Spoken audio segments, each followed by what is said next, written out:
जय श्री कृष्ण। श्री हरि प्रेमी जनों, आज जानते हैं कि प्रथम अध्याय के 38वें श्लोक में अर्जुन भगवान श्री कृष्ण के सामने एक बहुत ही तार्किक लॉजिकल बात रखते हैं। वे कौरवों की मानसिक स्थिति की तुलना पांडवों की समझदारी से करते हैं। अर्जुन कहते हैं कि कौरव तो लोभ के कारण अंधे हो चुके हैं, इसलिए वे इस युद्ध का भयावह परिणाम नहीं देख पा रहे हैं, किंतु हम तो सब जानते हैं। प्रथमोऽध्यायः 38तमः श्लोकः। यद्यप्येते न पश्यन्ति लोभोपहत चेतसः कुलक्षयकृतं दोषं मित्रद्रोहे च पातकम्। एक एक शब्द का अर्थ देखते हैं। यद्यपि, भले ही, यद्यपि इवन इफ, एते ये सब कौरव, न नहीं, पश्यन्ति देख रहे हैं, डू नॉट सी, लोभ उपहत चेतसः लालच से भ्रष्ट हुई बुद्धि वाले, कुलक्षय कृतम, कुल अर्थात परिवार वंश आदि का नाश करने से होने वाले, दोषम दोष को, अपराध को, मित्रद्रोहे मित्रों से द्रोह विश्वासघात करने में, च और पातकम पाप को, सिन भावार्थ डिटेल्ड एक्सप्लेनेशन। लोभोपहत चेतसः अर्थात लोभ से अंधी हुई बुद्धि। अर्जुन कहते हैं कि दुर्योधन और उसके साथी इस समय राज्य और धन के लोभ लालच में पूरी तरह अंधे हो चुके हैं। जब किसी व्यक्ति पर लालच, लोभ हावी हो जाता है तो उसकी सोचने समझने की शक्ति, चेतना शून्य, नष्ट हो जाती है। इसीलिए कौरव यह नहीं देख पा रहे हैं कि इस युद्ध से उनका अपना ही सब कुछ समाप्त हो जाएगा। दूसरा, कुलक्षय कृतम दोषम, परिवार के नाश का दोष। अर्जुन समझाते हैं कि एक ही वंश के लोगों के आपस में लड़ने से पूरा कुल नष्ट हो जाता है।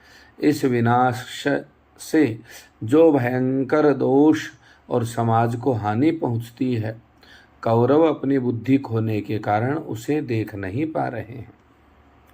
और मित्रद्रोहे च पातकम, मित्रों से द्रोह का पाप। पांडव और कौरव बचपन में ही सभी संग साथ खेले पड़े थे।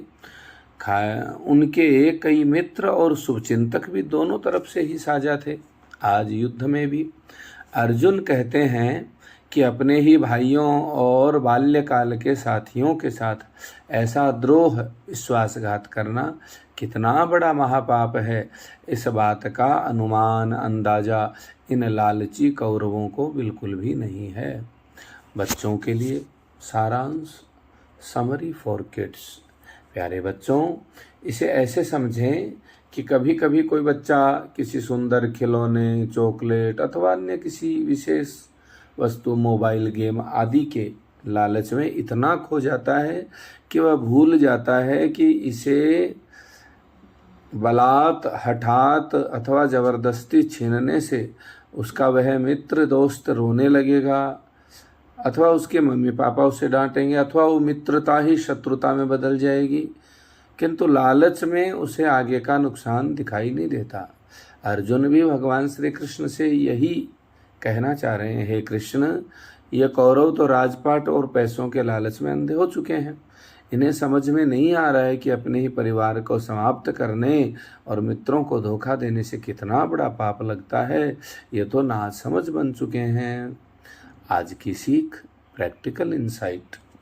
प्रथम, कि लालच बुद्धि को नष्ट करता है। यह श्लोक हमें सिखाता है कि अत्यधिक लालच, वासना, ग्रीड इंसान को अंधा बना देता है। वो चाहे किसी भी प्रकार का हो, काम, क्रोध आदि। लालची व्यक्ति कभी भी सही और गलत का निर्णय नहीं कर पाता और अंत में अपनी ही हानि कर बैठता है, जिसकी कोई पूर्ति भी नहीं हो पाती। दूसरा, दूरदर्शिता, सोच समझकर कदम उठाना। कोई भी काम करने से पहले हमें उसके दूरगामी परिणाम, फ्यूचर रिजल्ट्स के बारे में अवश्य ही विचार कर लेना चाहिए, जैसा कि अर्जुन कर रहे हैं। जो लोग बिना सोचे समझे मात्र तात्कालिक लाभ के लिए कदम उठा लेते हैं, वे कौरवों की तरह विनाश को प्राप्त होते हैं। आइए 39वां श्लोक भी इसी अगले भाव को, इसके आधे हिस्से को पूर्ण रूप से स्पष्ट करेगा। अतः अवश्य ही दोनों को क्रमशः समझने और अपने प्रेमी जनों, प्रियजनों, धर्म प्रेमियों को समझाने के लिए आपसे निवेदन पूर्वक जय श्रीमन्नारायण, वंदे गोमातरम।